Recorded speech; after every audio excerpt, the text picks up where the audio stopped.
Hello guys, welcome to my YouTube channel. और आज हम बात करने वाले हैं रिजोनेंस यानी कि अनुनाद। ये बीएससी फर्स्ट ईयर और क्लास 11th दोनों में है, तो फिर ये दोनों क्लास के लिए हेल्पफुल हो सकता है।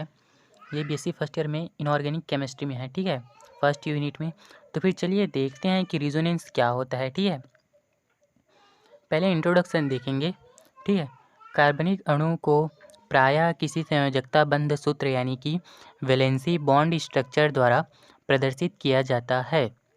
यह सूत्र उस कार्बनिक अणु के समस्त तथ्यों एवं गुणों का स्पष्टीकरण करता है। अब देखिए, कोई कार्बनिक अणु है, उसको जो है किसी संयोजकता बंध सूत्र द्वारा व्यक्त करते हैं, ठीक है, उसके द्वारा दर्शाते हैं। और जो स्ट्रक्चर है वो उस मॉलिक्यूल के समस्त गुणों का स्पष्टीकरण करता है कि उसमें कितने, उसकी संयोजकता क्या है और उसमें उनके बीच आपस में कौन सा बॉन्ड है, डबल बॉन्ड है, सिंगल बॉन्ड है, इन सभी का जो है वो स्पष्टीकरण करता है, ठीक है। तो फिर कोई डाउट नहीं रहना चाहिए, अच्छे से पढ़िए, ठीक है। अगर वीडियो मतलब समझ ना आए तो फिर वीडियो को बार बार देखिए। जैसे कि देखते हैं CO2 यानी कि कार्बन डाइऑक्साइड। इस वाले को मत देखना है, थोड़ा सा छोटे छोटे बन गया है, इसको मैं दूर दूर में बनाया हूँ, ठीक है। CO2 का एग्जाम्पल लेते हैं, तो फिर CO2 को किस प्रकार से लिख सकते हैं? Oxygen, carbon, oxygen. देखिए, ऑक्सीजन का जो है क्या बोलते हैं, इलेक्ट्रॉनिक विन्यास करते हैं। ऑक्सीजन का इलेक्ट्रॉनिक विन्यास करते हैं, तो फिर ऑक्सीजन और ऑक्सीजन का जो परमाणु क्रमांक है वो 8 होता है। तो फिर ऐसे करेंगे 2 6, इसके लास्ट में 6 इलेक्ट्रॉन है, ठीक है। और कार्बन का देखते हैं, कार्बन का जो है 6 होता है, तो फिर इसका आएगा 2 और ये 4, ठीक है, 4 इसमें बचेगा। तो फिर इसी को ही बस लिखना है, ऐसे लिख देना है, ऑक्सीजन का ऐसे, फिर कार्बन रहेगा, फिर ऑक्सीजन, ठीक है। तो फिर 6 इलेक्ट्रॉन यहाँ पर बनाएंगे, 6 इलेक्ट्रॉन यहाँ बनाएंगे, देखिए आप लोग ऐसे, और 4 कार्बन का है, ठीक है। तो फिर ये 4 कार्बन का, ये 4 और फिर 6 ऑक्सीजन का, 5 ये 6, ऐसे बना सकते हैं, ठीक है। तो फिर ऐसे लिख सकते हैं, ठीक है। अब इसी को जो है ऐसे भी लिख सकते हैं बॉन्ड के रूप में, oxygen double bond carbon double bond oxygen, ठीक है। यहाँ पर देखिए कार्बन की संयोजकता मतलब उसके लास्ट में जो है 4 इलेक्ट्रॉन थे, तो फिर यहाँ पर 4 है कि नहीं है देख लेते हैं, ठीक है। तो फिर ये 1, ये 2, ये 3 और ये 4, ठीक है। तो फिर 4 हैं, तो फिर ये ठीक है। लेकिन एक ही इलेक्ट्रॉनिक स्ट्रक्चर उस मॉलिक्यूल के समस्त गुणों की व्याख्या या स्पष्टीकरण नहीं कर पाता, तब ऐसी कंडीशन को जो है रिजोनेंस कहते हैं।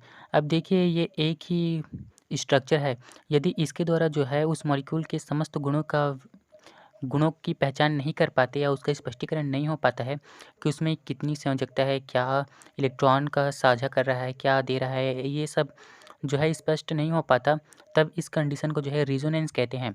और इस कंडीशन में जो है एक से अधिक मॉलिक्यूल के जो है स्ट्रक्चर बनाए जाते हैं, ठीक है। एक से अधिक इलेक्ट्रॉनिक स्ट्रक्चर बनाए जाते हैं उस मॉलिक्यूल के, वही लिखा है। इसमें कार्बनिक अणु के अनेक संभव इलेक्ट्रॉनिक फार्मूले लिखे जाते हैं, ठीक है।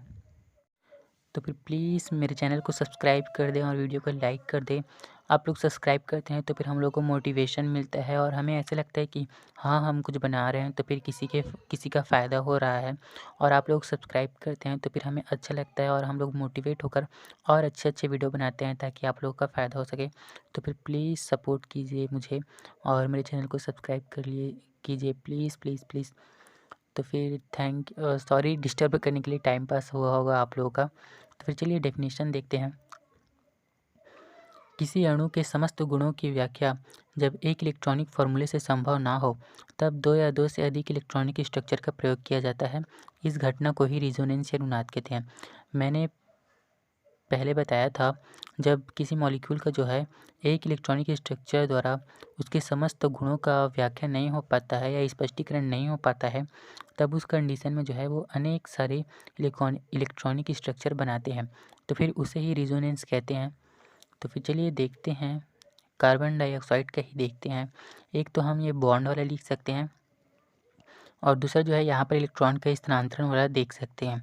तो फिर यहाँ पर देखिए carbon oxygen oxygen double bond carbon double bond oxygen, और यहाँ पर 6 इलेक्ट्रॉन है, ठीक है, ऑक्सीजन में, और कार्बन का 4 इलेक्ट्रॉन।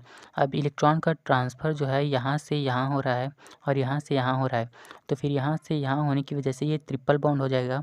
आप लोग देख सकते हैं ये ट्रिपल बॉन्ड हो गया, और यहाँ से इलेक्ट्रॉन दे रहा है, ऑक्सीजन जो है इलेक्ट्रॉन दे रहा है, तो फिर ये प्लस चार्ज में आएगा, ठीक है।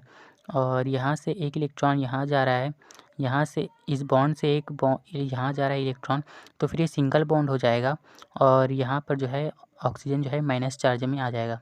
देखिए यहाँ से इलेक्ट्रॉन जो है यहाँ गया, इस वजह से ये सिंगल हो गया, और ये जो है ऑक्सीजन जो है वो माइनस में हो गया। अब इलेक्ट्रॉन का स्थानांतरण जो है राइट साइड हुआ था, अब लेफ्ट साइड होगा, ठीक है। इलेक्ट्रॉन के स्थानांतरण आप लोग देख सकते हैं यहाँ पर। अब इस बॉन्ड से जो है इलेक्ट्रॉन इस ऑक्सीजन पर आ रहा है, तो फिर ये ऑक्सीजन जो है वो माइनस चार्ज में आ जाएगा, आप लोग देख सकते हैं। और ये बॉन्ड जो है वो सिंगल हो जाएगा, यहाँ पर सिंगल हो गया। फिर कार्बन वैसे ही रहेगा, कार्बन जो है कुछ नहीं होगा कार्बन को, ठीक है, कार्बन वैसी का वैसे रहेगा। फिर यहाँ से जो है एक इलेक्ट्रॉन इस बॉन्ड पे आ रहा है, तो फिर इस बॉन्ड पर आने की वजह से ये ट्रिपल बॉन्ड हो जाएगा। यहाँ पर ये डबल है और यहाँ से एक और आएगा, तो फिर ये ट्रिपल बॉन्ड हो गया, और ये ऑक्सीजन दे रहा है, इस वजह से ये प्लस चार्ज में आ जाएगा, ठीक है। और इलेक्ट्रॉन जो है ये 2 इलेक्ट्रॉन बचेंगे, और यहाँ से बाकी इधर आ जाएगा, ठीक है। आई होप आप लोगों को समझ आया होगा। अच्छा लगा होगा तो फिर वीडियो को लाइक कर देना, चैनल को सब्सक्राइब कर देना, और दोस्तों में शेयर ज़रूर करें ताकि उन लोगों का फ़ायदा हो सके, ठीक है। Okay, thank you.